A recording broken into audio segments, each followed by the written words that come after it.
Vamos lá. As duas formas mais usadas para sintetizar o polibutadieno, né? Que é o BR. Então, primeiro a gente fala dessas três borrachas aí, né? SBR, BR e NR, né? Borracha natural. Por que a gente fala delas? Porque são as mais usadas, né? Todas as outras foram desenvolvidas por causa da limitação que uma dessas três apresentava, tá? Então, se eu perguntar a vocês quais as duas formas mais usadas para sintetizar o BR, o que eu estou querendo saber aqui? O catalisador, tá? Então, polimerização em cadeia tem algumas formas de catalisador lá, né? Radicais, né? Ziegler-Natta, iônica, né? Então, no caso aqui, a resposta é o quê? Ziegler-Natta e aniônica, tá?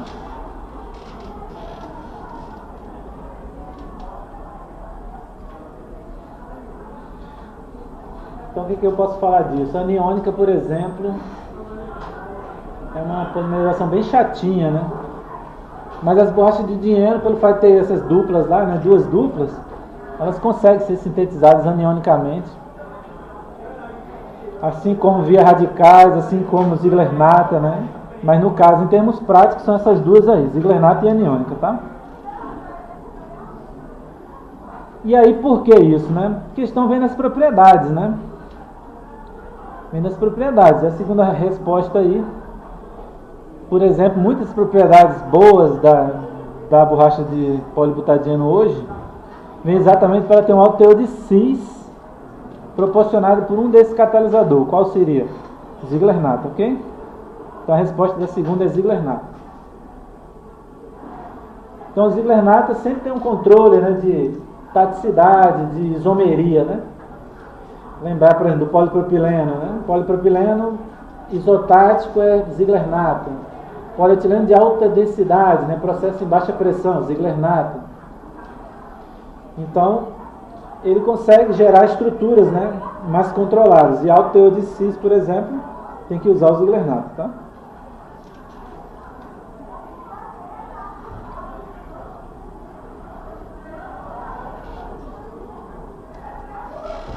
Então, se eu perguntasse qual é o mero, né, o polibutadieno, né, realmente seria o monômero aqui.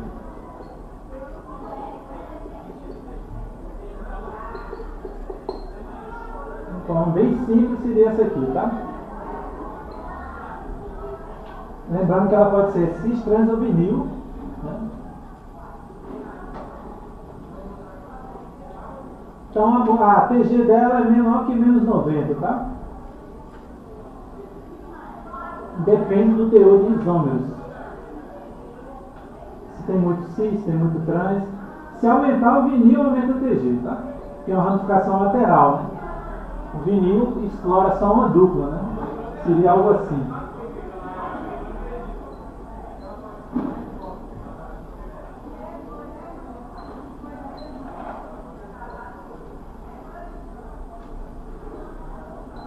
Esse seria o isômero vinil, tá? Então tem uma ramificação lateral e isso faz aumentar a TG, tá? Então, quando eu digo menos 90, eu estou pensando aqui com alto teor de cis. À medida que aumenta o percentual de vinil aqui, aumentaria a TG, tá? Alto teor de cis, TG bastante baixo.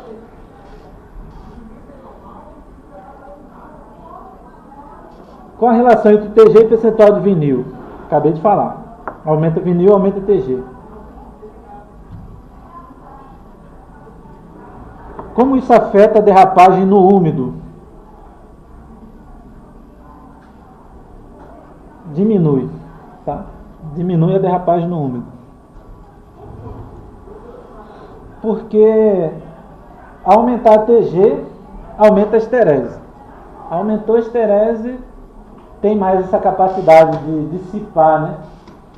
Então, em termos de piso, é como se ela entrasse mais naqueles pedacinhos, nas ranhuras do piso e ficasse lá, e não recuperasse. Eu sempre penso assim. Aumenta o TG, aumenta a esterese, e é como se ela não recuperasse. E quanto mais a capacidade de recuperar, então na hora que deformar, ela tende a voltar. Então, se ela tende a voltar, ela não fica bem nas entranhas, digamos assim. Então a capacidade de recuperar aumenta, né? A capacidade de recuperar aumenta se a TG diminui. Tá? Então, no caso aí, aumentar a esterese não é aumentar a capacidade de recuperar, é o contrário. Tá?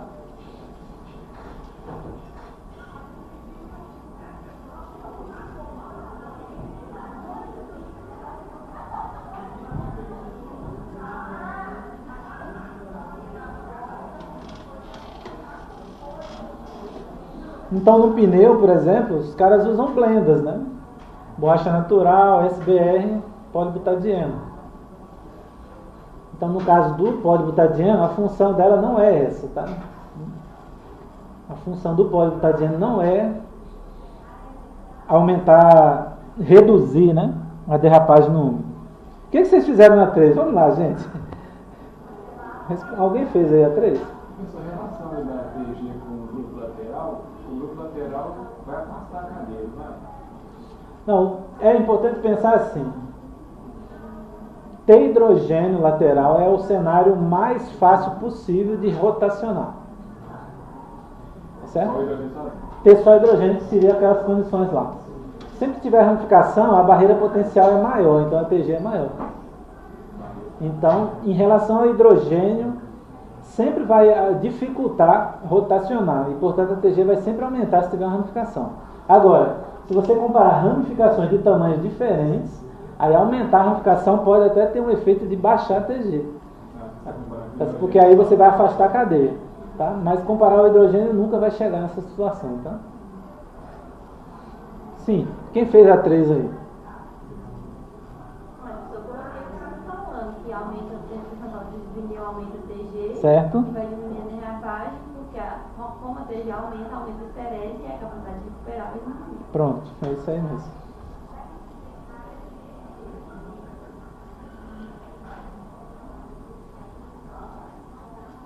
Alto teor de cis proporciona o que em relação à esterese? Diminui.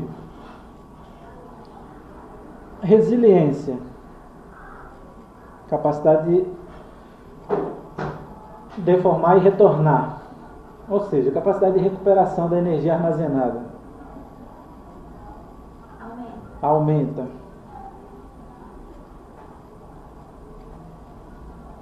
Resistência mecânica por tração. O que eu vou pensar agora? Em que aspecto?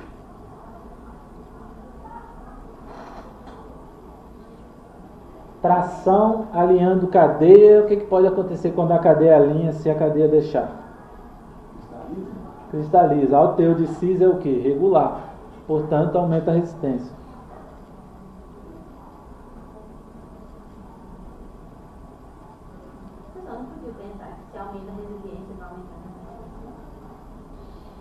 Não, no caso aí, muito relacionado mesmo à cristalização, tá? É a história da goma, né, que eles falam, né? A resistência da goma.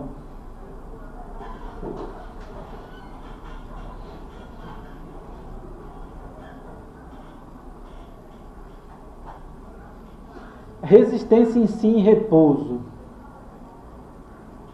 No caso, tende a diminuir. O que é isso? Nunca ouvi falar disso. Está relacionado a capacidade de... seria a resistência verde, né? Capacidade de resistir mesmo quando ela está em repouso, né? Então aí no caso você ia ver alguma possibilidade dela cristalizar, o que em repouso não tende a acontecer, né? E é uma característica mesmo do polibutadieno ser um material muito fraco, né? De ser um material muito fraco.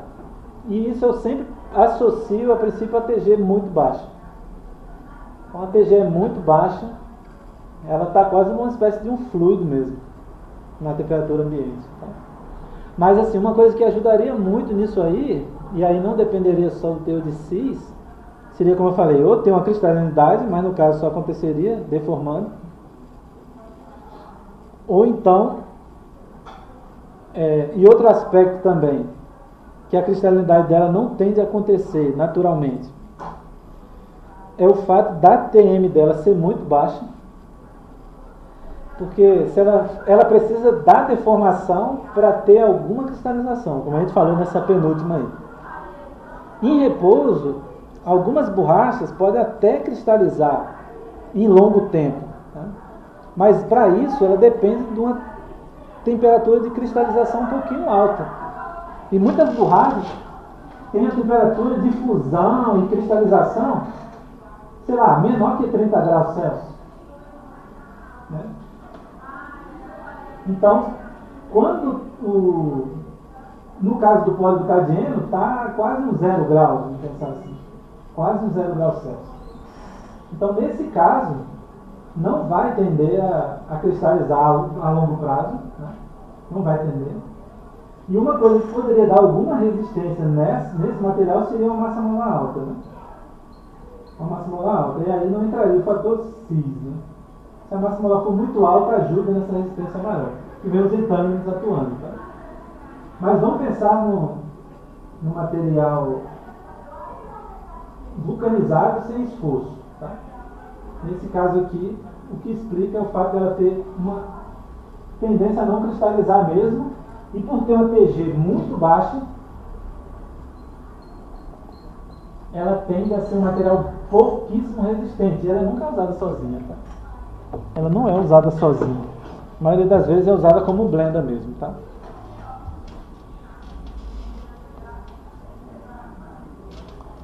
Isso aí é uma coisa bem interessante, né? Eu, ao longo do tempo, eu fui pensar sobre isso muito depois, né? Essa questão da TM ser próxima à temperatura ambiente ali das borrachas, né? Então, como é que eu poderia explicar ela cristalizar, por exemplo, a borracha natural, ou até o polibutadieno cristalizar com a deformação? É que quando você alinha, a diferença de entropia diminui, né? Do líquido para o sólido. Ou seja, do estado que ela está borrachoso para o estado cristalino. Porque agora você alinhou. E quando a diferença de entropia diminui, aumenta essas temperaturas, né? Porque a TM é da ΔH sobre ΔS, né?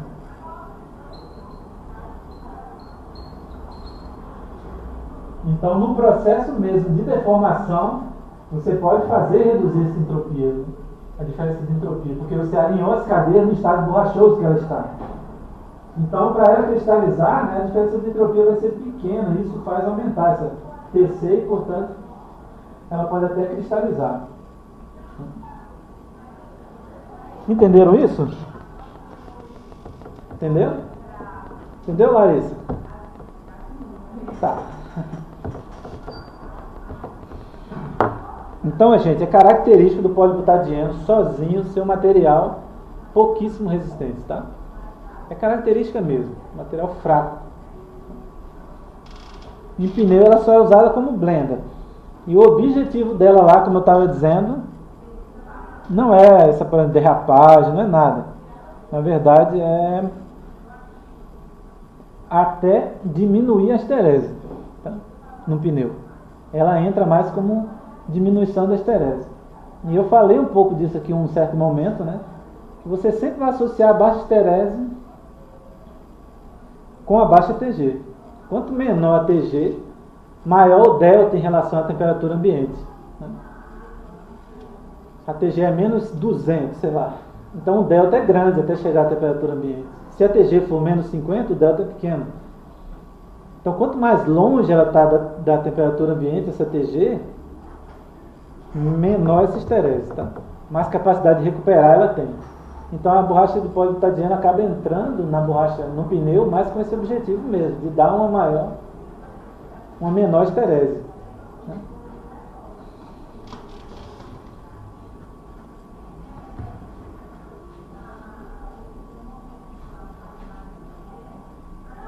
Qual a diferença em termos de distribuição de massa molar das BR produzidas ionicamente em relação às produzidas por Ziegler-Natta? Qual é que eu vou pensar primeiro aqui? Polimerização aniônica sempre tende a gerar polímero de distribuição muito estreita, né? É das formas mais eficientes de gerar distribuição muito estreita por anionicamente. Ziegler-Natta não. Ziegler-Natta tende a ter distribuição larga. A forma mais fácil de entender isso é como? Decomposição dos iniciadores em íons quase que instantaneamente, tá? Eles decompõem quase que instantaneamente lá no meio de polimerização, de maneira que os monômeros ficam que meio divididos igualmente em todos os centros lá. Claro que aqui poderia ter uma interferência da transferência de cadeia, né? Se tivesse muita transferência, a distribuição alargaria.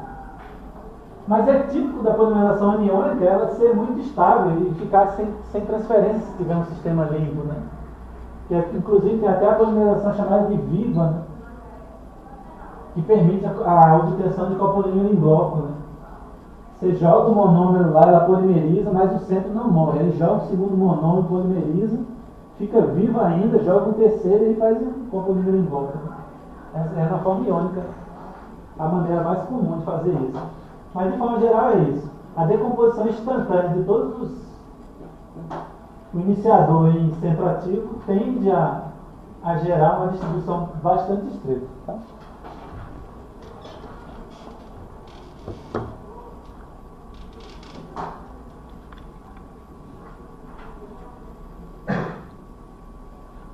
Borracha com baixo teor de cis pode apresentar fluxo a frio. O que fazer para minimizar isso?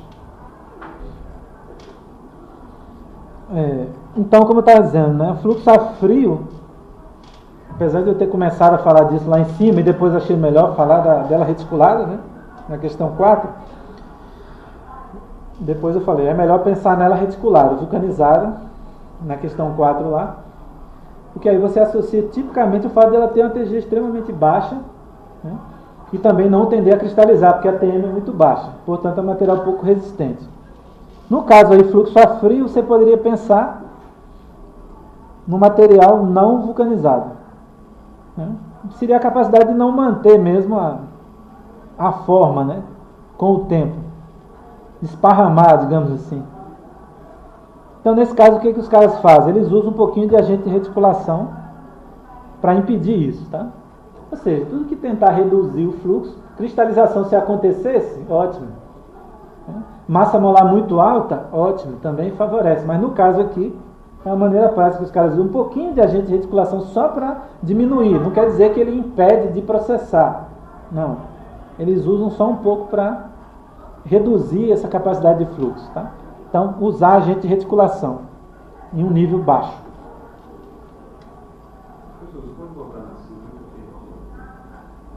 5. Qual a diferença em termos de distribuição de massa molar das polibutadienos produzidas ionicamente em relação a Ziegler-Natta? Então, quando eu digo ionicamente, aí na verdade é aniônico. E a aniônica tende a gerar, é uma característica dessa polimerização, gerar distribuição estreita. O que quer dizer isso? Todas as moléculas tendem a ter tamanhos bem próximos. Tá? Uma distribuição larga quer dizer o quê? Moléculas de tamanhos muito variados. Curva seria algo assim, né? Uma distribuição larga, uma distribuição estreita. Então isso aqui é característico da polimerização iônica ou aniônica. Por quê? Porque todos os centroativos tendem a se formar quase que no mesmo instante. Né? E isso acaba que os monômeros são divididos meio que igualmente, né? Em todos os centros ativos. Diferente da polarização radical ou a própria Ziegler-Natta, em que os centros ativos, no caso da radicais, né, os centros ativos vão se formando ao longo do tempo, ou seja, a decomposição, por exemplo, de um peróxido em radicais, ela acontece ao longo do tempo. Sei lá, daqui a um minuto decompõe, depois decompõe outro. Então, não é aqui que todos já estão disponíveis no início da polimerização. Então aqui não, acontece ao longo do tempo. Na Ziegler-Natta pode acontecer reações de transferência numa quantidade maior, de maneira que as moléculas são de tamanho bastante variado ali numa faixa de massa molar. E aqui, além da decomposição instantânea, como eu disse, existe também a pouca tendência a ter transferência. Né? Se a polimerização for bem limpa, né? Ou seja, uma escolha adequada, né, do sistema, tende a ter pouca transferência. É tanto que existe a variante polimerizão viva, né? Entendido? Como é o sistema de cura do BR? No caso aí é só para dizer que ela é bem semelhante à borracha natural e ao SBR, tá? Ou seja, enxofre e o sistema de aceleração igual a essas duas borrachas, borracha natural e SBR.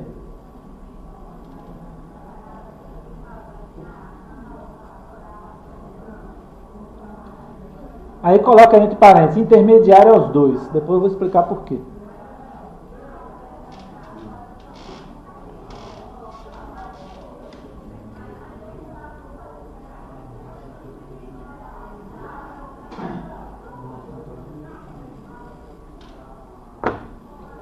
Peróxido é muito usado? Não.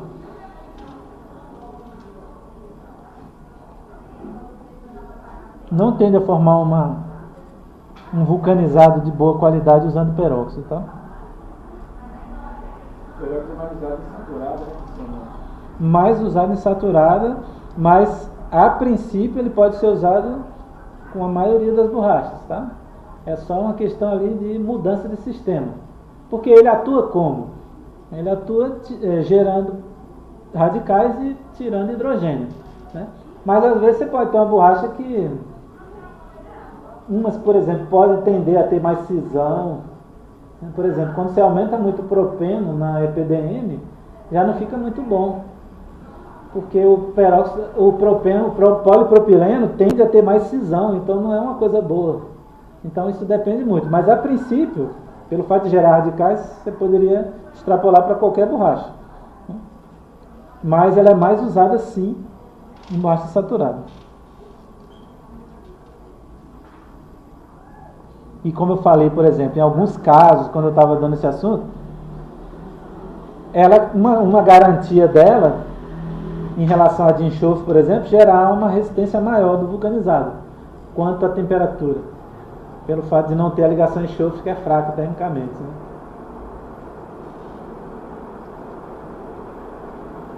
Eu vou até abrir aqui, porque a galera já saiu, né? As novinhas já pararam de fazer barulho danado, né?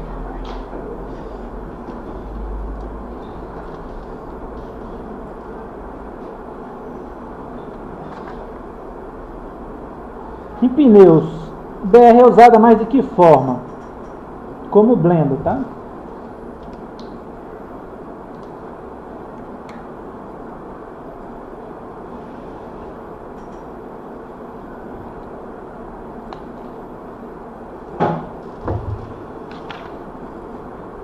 Então, como eu tinha dito, né? Só um detalhezinho, né? Ela tende mais a ajudar na redução da esterese. Essa seria a função principal dela, tá?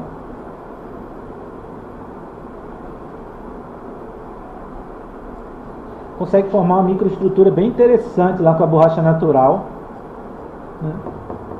É uma coisa bem legal mesmo em termos de blender, né?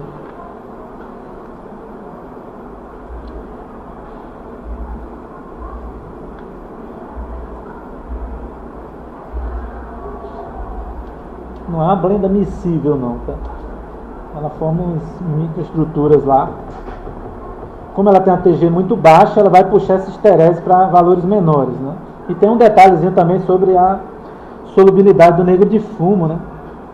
Acaba indo para um maior teor para o butadieno. Mas depois a gente fala disso aí. A princípio eu queria que vocês pensassem nisso. É como blender e uma esterese para reduzir a esterese.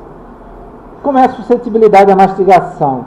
É baixa, não é suscetível, tá? Borracha natural é que é usada mais.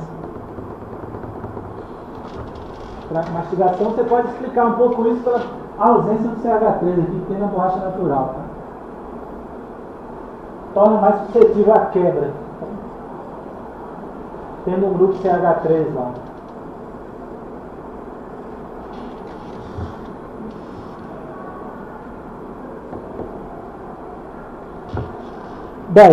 Como é o comportamento de processamento das borrachas de butadieno aniônicas e por Ziegler-Natta em função da temperatura? Isso é uma coisa bem de macete mesmo, tá?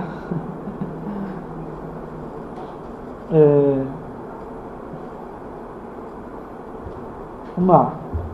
Aniônica. É ruim em temperatura baixa e melhor acima de 65 graus.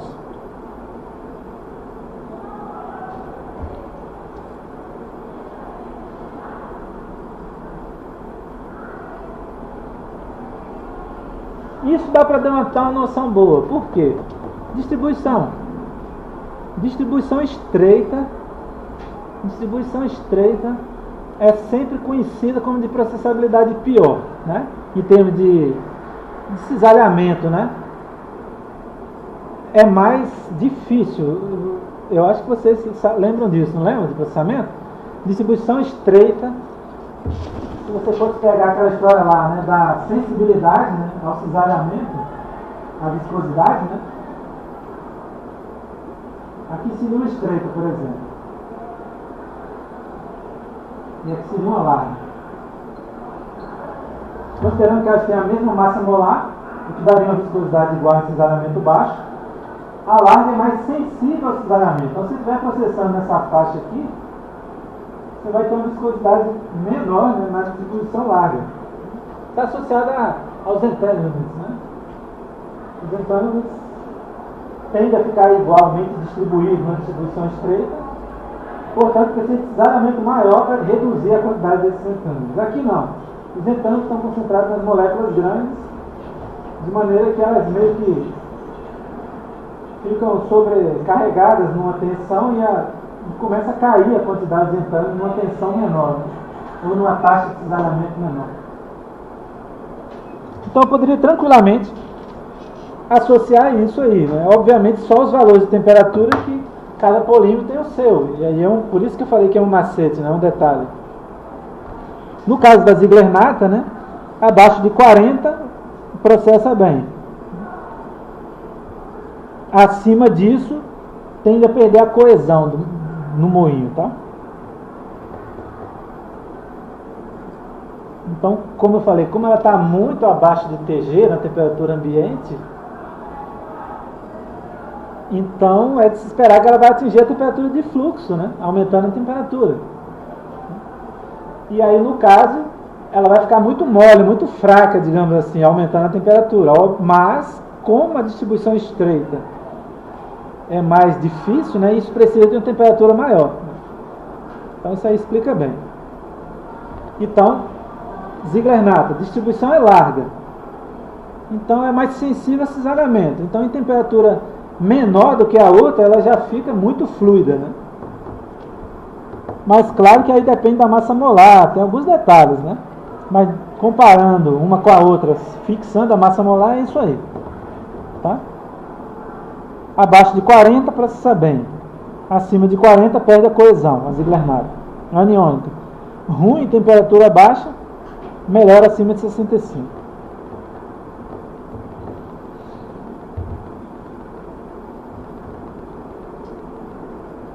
Então fica uma coisa muito fluida. Quando eu estou falando aí no caso de perder a coesão, é porque fica fluido demais, tá?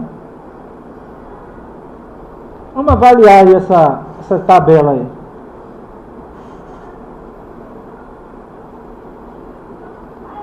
Olha só, quando a gente diz lítio aí, que é o primeiro, a gente está falando da aniônica, tá? É butilítio o catalisador, tá?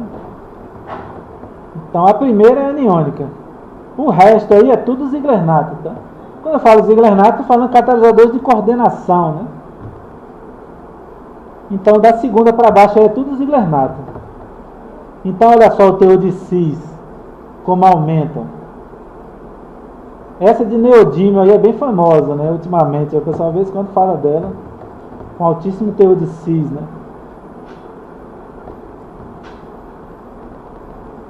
Então a gente vê que, por que tem um teor de cis maior? Quem sabe como é um catalisador ziegler-natta?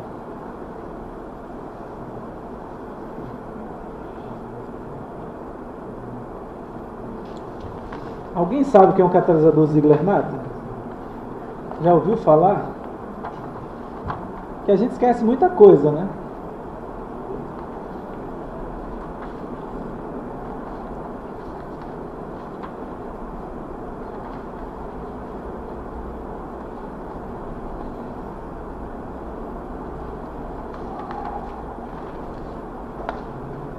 Por mais informações que vocês tenham, vocês só vão aprender mesmo a fundo quando vocês forem trabalhar numa área, seja fazendo um mestrado, seja trabalhando numa empresa. É ali onde vocês vão aprender mesmo, a fundo. Mas alguém já ouviu falar em catalisador Ziegler-Natta? Quem foi Ziegler, quem foi Natta? Hã?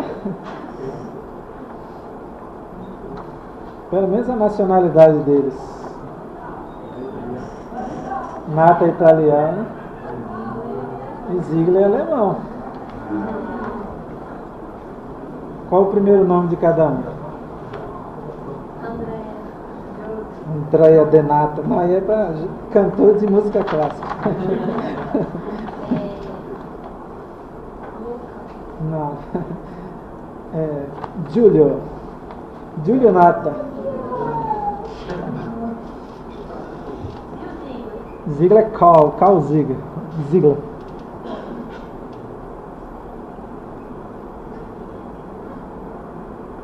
Então, o catalisador Ziegler-Natta é o que? É um complexo, né? É um complexo. Então, você tem ali compostos, né, de metais de transição, como aí, por exemplo, titânio, né? Aí seriam normalmente aletos de metais de transição, né?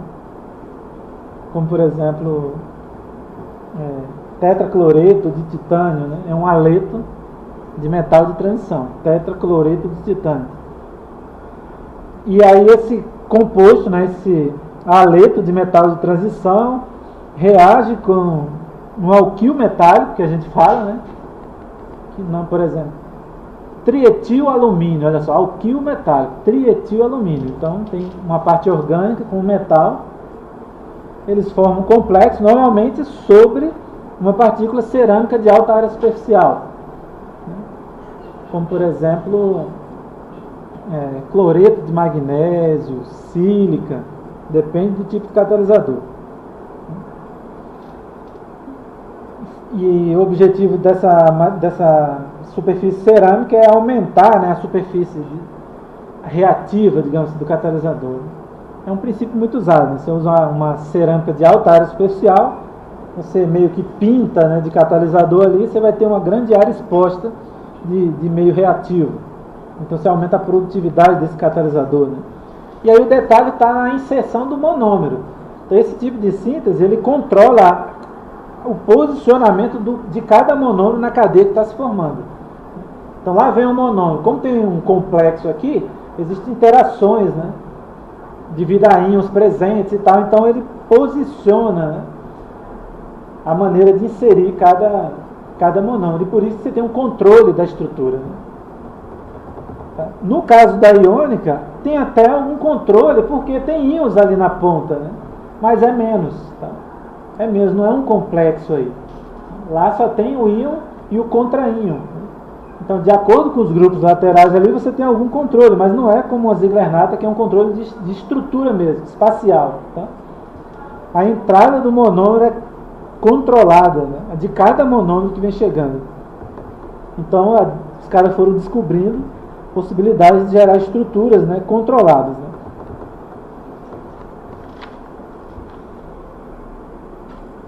E do outro lado aí está apenas mostrando, né, o consumo, tá? Então você vê aí, né, muito em pneu mesmo. E lá embaixo, né, em algumas outras aplicações, né? Como por exemplo, quando a gente fala do poliestireno de alto impacto, né? O PSAI ou RIPS, né? Ali é estireno butadieno, né? Você tem uma fase elastomérica a partir de uma grafitização, né? Um copolino grafitizado, e a fase elastomérica é o polibutadieno. E aí ele forma as esferinhas dentro desse polímero frágil, que é o poliestireno, possibilitando uma grande dissipação de energia e, portanto, material de alto impacto, né? Então, aí seriam outras aplicações, né? Na verdade, é bastante grande, né? nessa área aí. Mas é um pouquinho diferente, né? Que ela atua mais como um tenacificante. Você pode até ver ela, vê-la, né, como um aditivo nesse caso, apesar do alto percentual. Eu falava lá na tecnologia, né, agente tenacificante, né? Então, virando a folha aí, vamos falar do SBR, né? Então, aí tem os nomes iniciais dados para ela, né? Buna-S, né? Aí vem de butadieno e sódio, né? Que era o metal lá usado como catalisador, né? Acho que chamado de nátrium, se não me engano, né? Então, Bu de butadieno, Na de nátrium, que é sódio, e S é o estireno, né? Porque se fosse só Buna, seria butadieno só polibutadieno. Buna-S é SBR. Então, ela tinha o nome de SBR e tinha também GRS. SBR é o nome mais novo e usado atualmente, né? No começo lá tinha o GRS, que significa o G na sigla. Então é uma coisa mais de cunho histórico, né? Porque era um projeto importante para o governo lá, americano, né?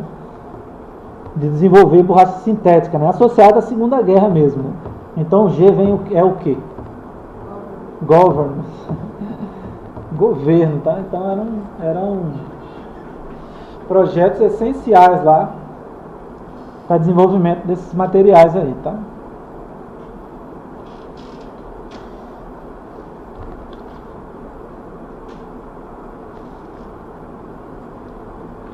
Então a SBR é produzida pelo processo em emulsão, que é radicais livres, tá? Quando a gente fala emulsão, é uma técnica, né? Dentro do radicais livres você tem várias técnicas. Como é o processo em emulsão? Agora é com aquele cara ali. Bicho, pessoa que ia escapar? Fala aí. Você coloca uma hidratação, você põe água, Que é o solvente, né? A gente coloca água e põe os monômeros que são apolados. Então, com alta agitação da emulsão, formam-se umas gotículas que vai ocorrer a nucleação, a polarização sobre a superfície da nuca. E fica espelho, no meu caso. Sim. Então, a água ela é considerada um solvente da polimerização, se em termos de troca de calor, por exemplo. Fica bastante eficiente, né? Sei lá, você tem um reator aqui. Ele é sobrevivenciador também. Isso, aí aqui no caso, você vai ter que ter um composto para formar as micelas, né? Você tem um composto para formar as micelas aqui, e a polimerização em emulsão é exatamente caracterizada por isso. Os monômeros vão ficar exatamente nessas micelas aqui. E para formar essas micelas, qual é a característica desse composto? Isso aí vocês conhecem lá dos materiais, lá, né? Dos biomateriais. Sei lá, um candidato a formador dessas micelas aqui. Como a gente faz numa ação de limpeza, por exemplo. Um detergente, né? Então, um detergente ele tem uma característica de ter afinidade com a água e ter afinidade com o material orgânico ali.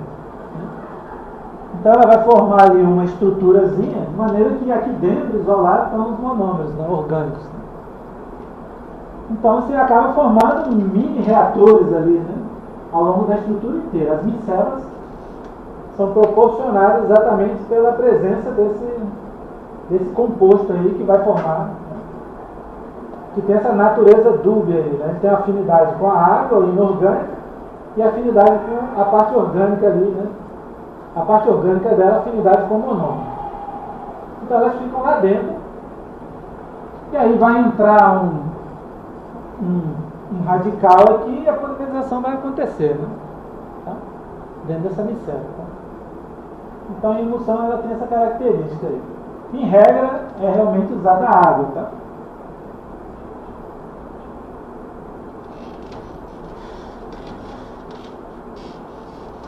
Quais seriam as outras técnicas? É só um lembrete, né? Quais seriam as outras técnicas de polimerização, além da suspensão? Alguém sabe? Tem mais 3 conhecidas, bem conhecidas, embora existam outras.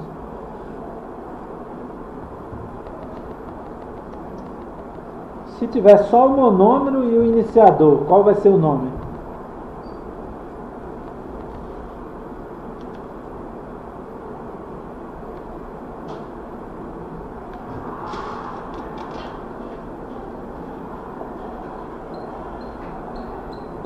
Em massa, em solução,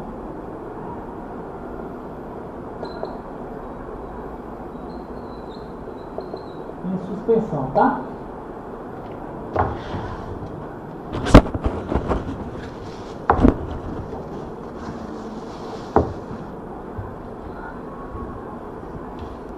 Em massa, solução e suspensão. Então, qual é a diferença da em-massa para solução, suspensão e emulsão? O que essas outras 3 têm que a em-massa não tem? Solvente. Tá? Então, como em-massa não tem solvente, ela é meio ruim de se usar. Por quê? Porque a polimerização gera muito calor. Gera muito calor. Então, não ter solvente é ruim. Tá? Então, você vai ver menos processos industriais de polimerização em massa. Essas outras vão depender. Cada situação, né? Você pode escolher um ou outro aí. Tá? Normalmente, em suspensão, sei lá, PVC os caras fazem. O próprio polietileno mesmo é quase uma suspensão, apesar de ser chamado de lana, né? Os caras fazem, né? Solução é menos comum, tá? É menos comum. Mas o detalhe de uma para outra ali seria o quê? O fato do em solução está o monômero dissolvido, né? O monômero dissolvido no solvente.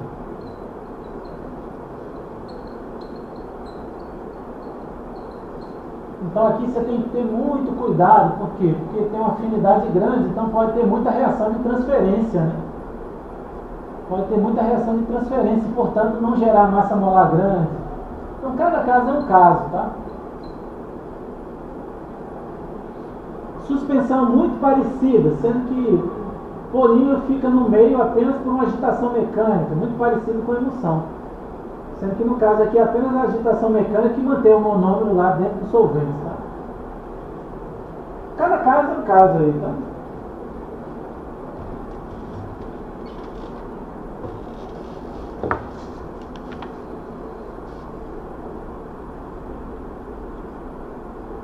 Então, como eu estava dizendo, né? Só para enfatizar.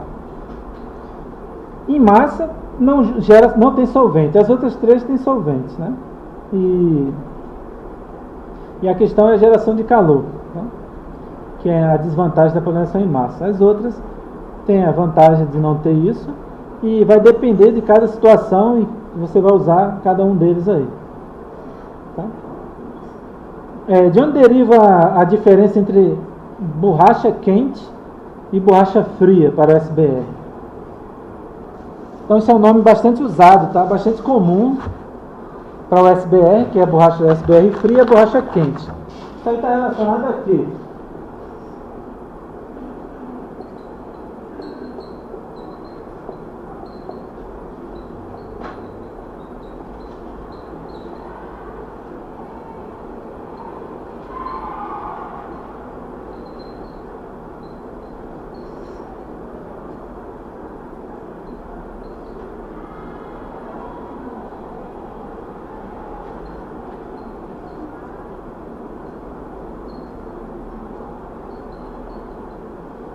Ok?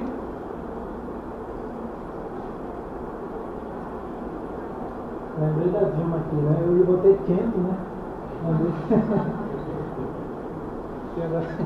Agora é presidente, né? Antes era só presidente todo mundo, agora é presidente,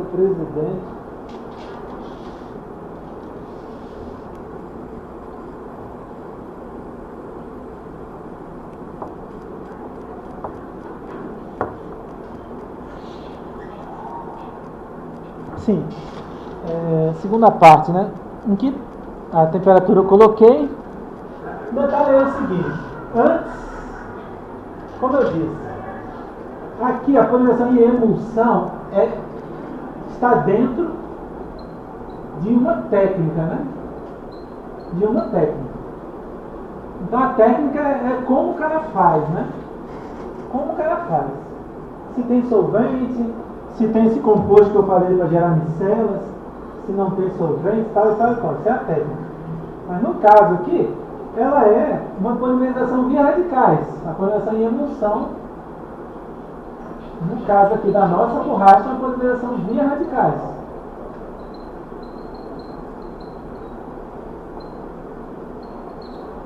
Então, o detalhe é o seguinte, antes, né, a primeira descoberta delas, a primeira SBR só era quente. Por que só era quente? Porque a forma de decompor o composto em radicais precisava de uma temperatura alta. Depois eles descobriram uma forma de gerar radicais em temperatura baixa. Então o detalhe foi só isso. A temperatura necessária para gerar o radical livre. Então aqui precisava de temperatura alta para ter uma decomposição.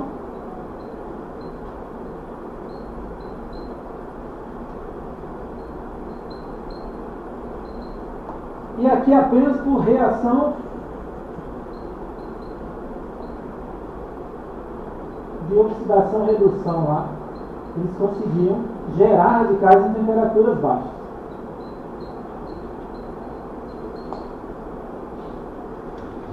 É o mesmo princípio da cura da poliéster em temperatura baixa. Né? Você vai ver que tem umas poliéster lá que você usa um cobalto, né? Naftenato de cobalto,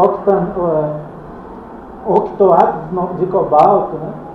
Então isso quer dizer o quê? O cobalto, que é um metal, junto com o peróxido lá, que é o MACP, que eles usam lá na borracha, na resina, na poliéster.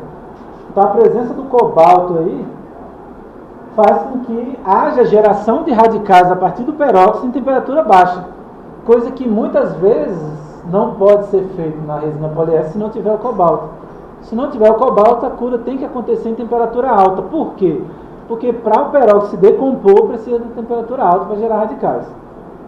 Então, quando tem metais lá, existe uma doação de elétrons, de maneira que, resultando, gera radicais. Um doa elétron para o outro, o metal lá, há uma oxidação lá, e de maneira que, na hora que o peróxido se quebra, fica com o elétron do metal e o outro vira um radical lá. Então, há geração de radical em temperatura baixa se você usa um sistema do tipo que a gente chama de redox. Tá? Então, esses iniciadores redox geram radicais em temperatura baixa e, portanto, você pode gerar a tal da borracha fria. Tá? Essa é a diferença.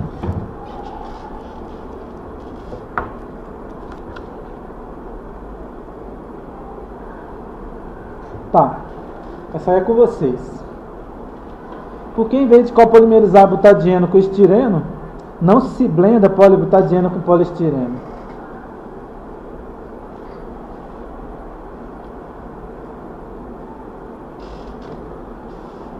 E aí? Alguém sabe?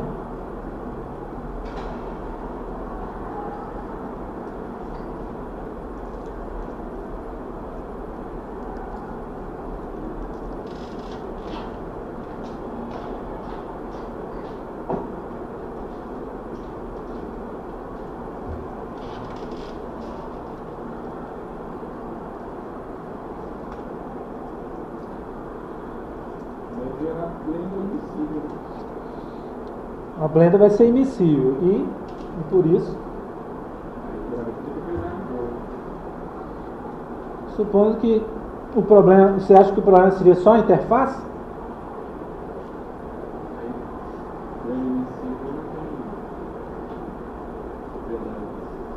E se botar um compatibilizante lá?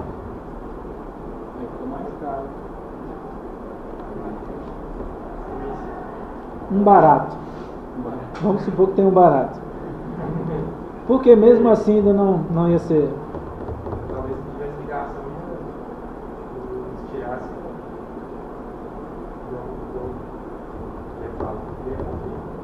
Por quê? Não tem ligação totalmente de reticulação entre uma fase e a outra.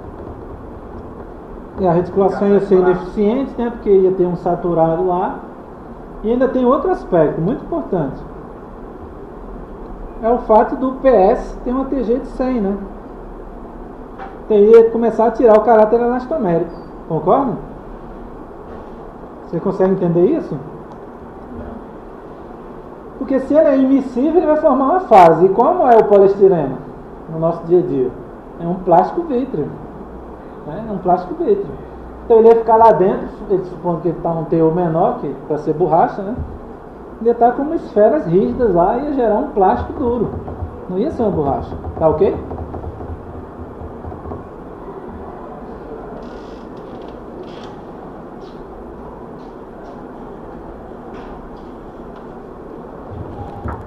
Ia ficar uma coisa assim. Um plástico lá, um poliestireno lá dentro.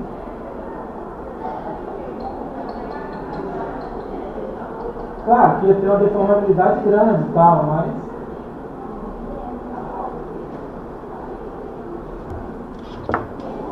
tá mais para um elastômero termoplástico aí, tá?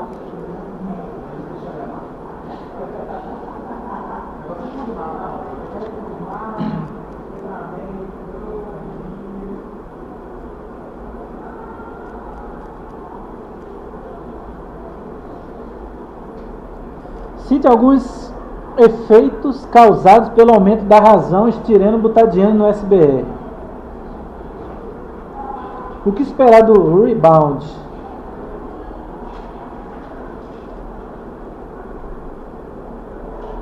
E aí? O rebound aumenta ou diminui?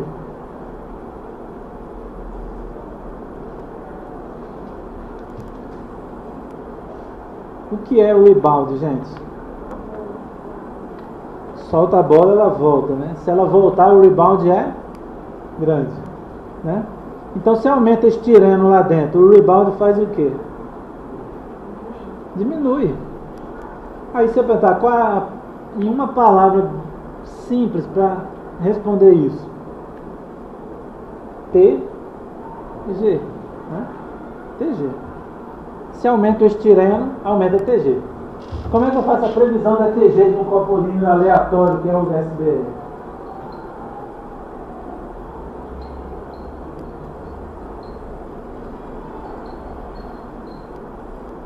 Que é 1, tá? Polímero 1, polímero 2, fração máxima, fração máxima. Então, menos 90 aqui, tem que ser em Kelvin isso, tá? Mas eu vou colocar em graus Celsius. Mais 100.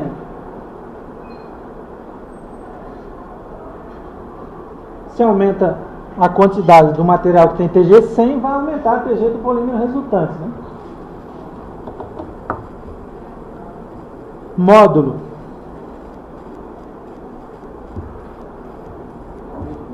Aumenta o módulo e a dureza aumenta, né?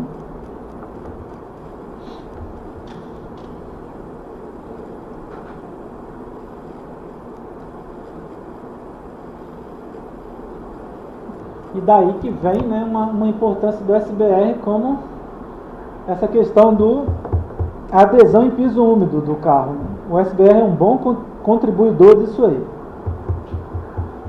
Claro, somado ao preço, que ela é barata.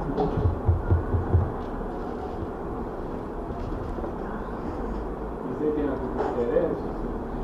Tem a ver com esterese. Qual é a relação do esterese com o estireno? Aumenta. Porque a TG aumenta.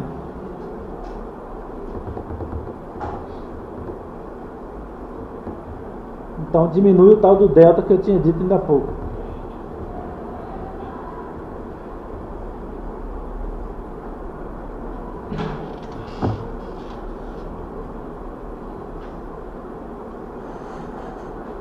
Qual a quantidade de estireno mais usada no SBR? Cerca de 25%, tá?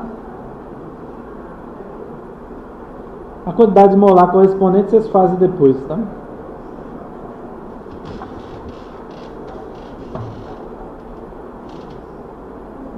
Só deixando aqui para vocês, né? Deixa eu ver.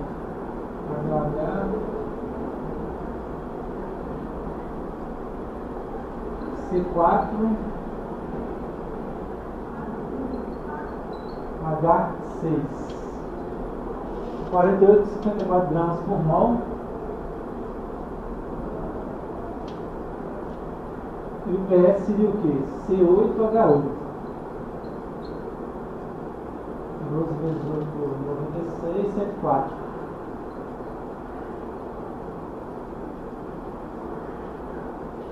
Então, usando 100 gramas aí, vocês fazem a molar, tá? 100 gramas de borracha, vocês acham molar? Teria 25 gramas de estireno, né? 75 de butadieno.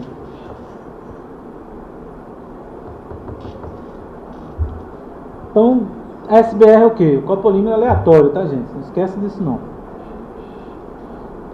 Tem que pensar, né, no pneu, né?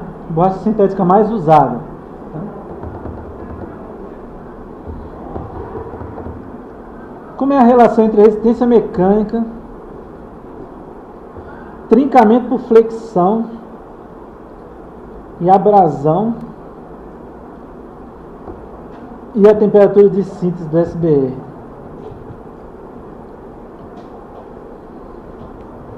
Então, se aumentar a temperatura de síntese, essas três propriedades aí pioram, tá?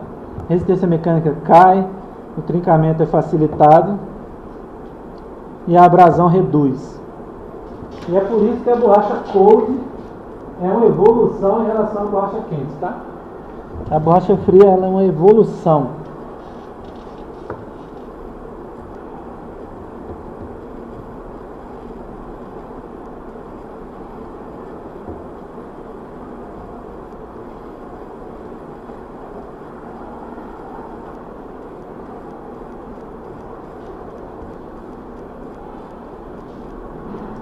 E a processabilidade em calandras, extrusora, aceitação de carga e nível de óleo.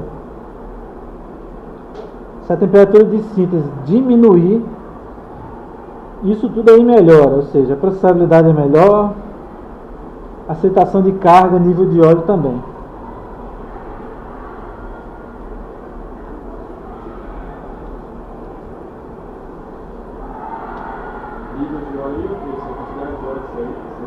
Quantidade de óleo, é isso. Porque tem um nível, né? Um nível aceitável ali.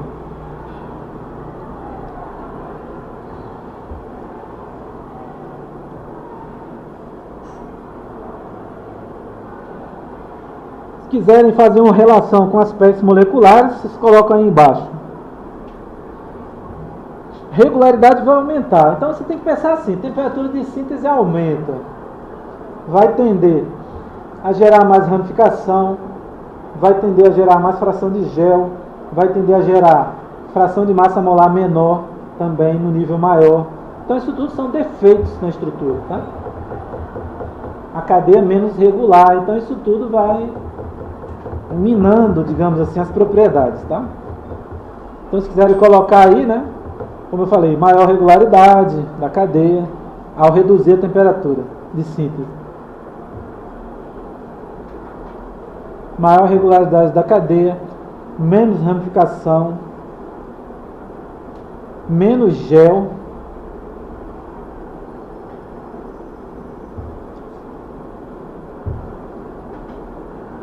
aumento do nível trans, ou seja, de isômero trans, e também possibilidade de massa molar maior, tá? Tudo bastante coerente, tá? Quanto mais você baixa a temperatura de síntese, independente do... Se for radicais, por exemplo, que não tem controle nenhum de isomeria, maior o nível de trans. Você pode olhar em qualquer borracha. Faz todo sentido, né? A trans é a mais organizadinha, né? É o método, é o formato mais organizado das borrachas. Isso só vai ser possibilitado em temperaturas menores, tá? Vocês estão pegando isso aí. Mas assim, tem toda uma lógica, tá?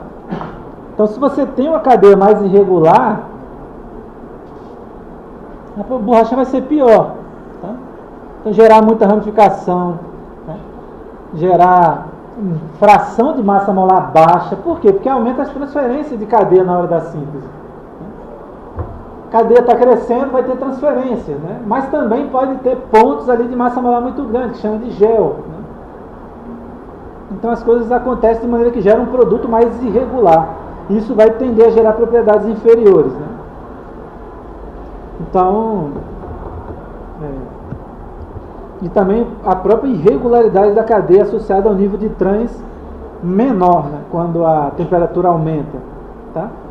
Então isso tudo você explica bem essa piora de propriedades aí.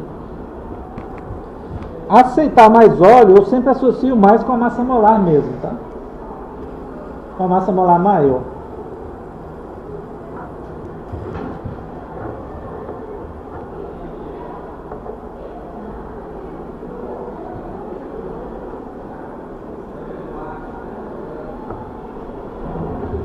Ou seja, está explicada a questão 8 aí, né? Maior temperatura, mais ramificado, mais gel, né?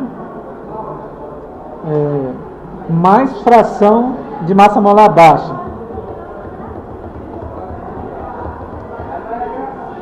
E aumenta o teor de cis quando aumenta a temperatura, ou seja, essa razão aí diminui.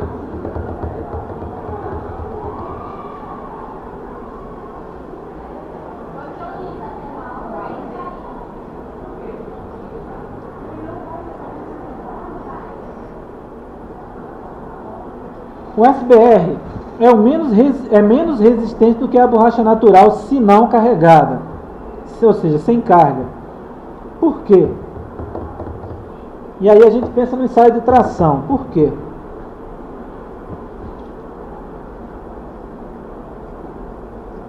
Porque a gente atinge nível de resistência maior no ensaio de tração na borracha natural do que o SBR.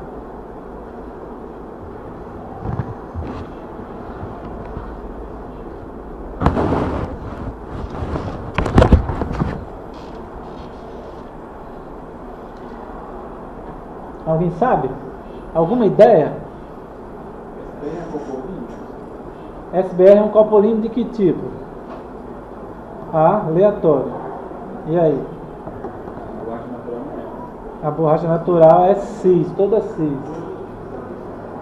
E aí? Tem tudo a ver com isso aí. Oi? Borracha natural vai cristalizar no ensaio e a SBR não vai, porque a cadeia é irregular quando é copolímero, né? Copolímero, cadeia irregular, não cristaliza.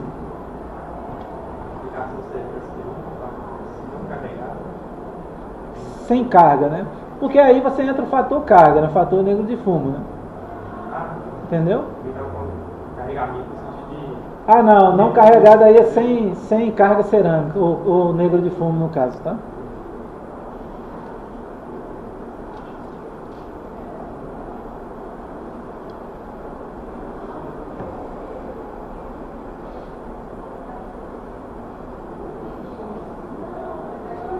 Como é o sistema de cura do SBR comparado à borracha natural? Semelhante, ou seja, enxofre e os aceleradores semelhantes. Agora, ela tende a usar menos enxofre e mais acelerador, tá? Do que a borracha natural.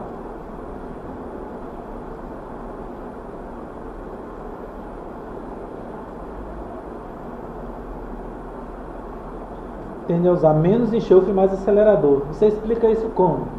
Menos dupla. Tá? Que agora é copolímero, né? O estireno não leva dupla para o polímero aí.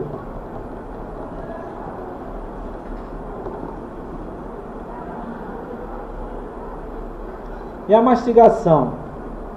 Não costuma ser feita, né? Não é eficiente.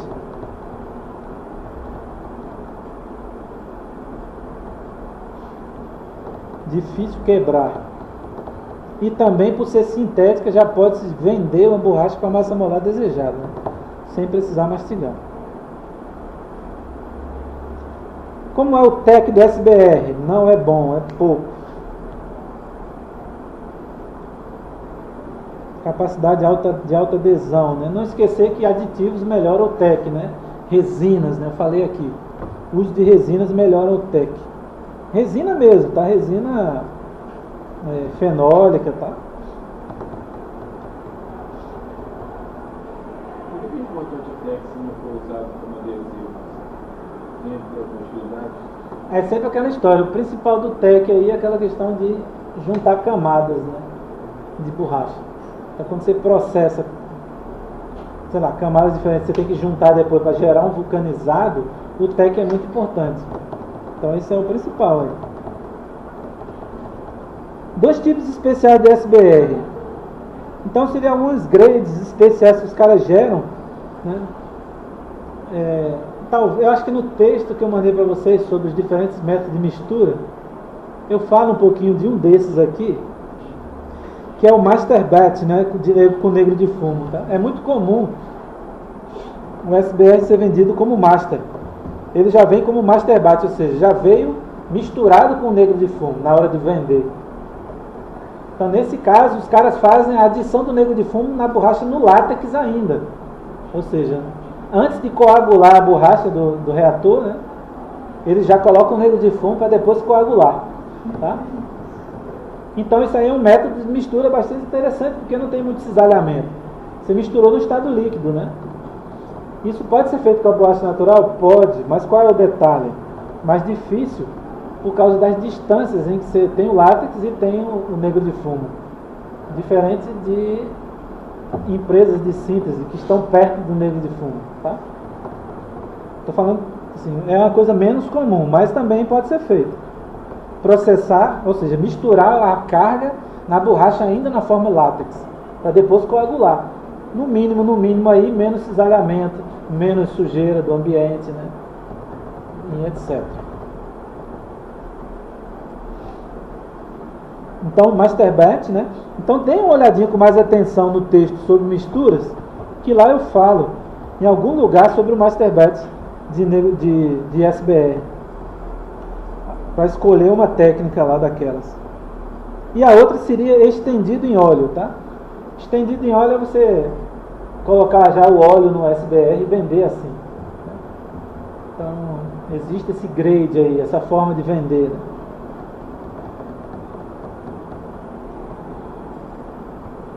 O óleo a gente falou, né? Melhora a processabilidade e tende a baixar custo também, porque é barato. Acho que esse da borracha natural eu vou deixar para a aula que vem, né? Vocês deem uma olhadinha aí que é um metilbutadieno. Lembrar que tem um monte de impureza ali, né? Porque ela vem da planta, né? Tem proteínas, tem ácidos e tal. E aí tem os produtos especiais, né? Borracha especificada tecnicamente, estendido em óleo também, desproteinizada, tá? A gente fala na aula que vem.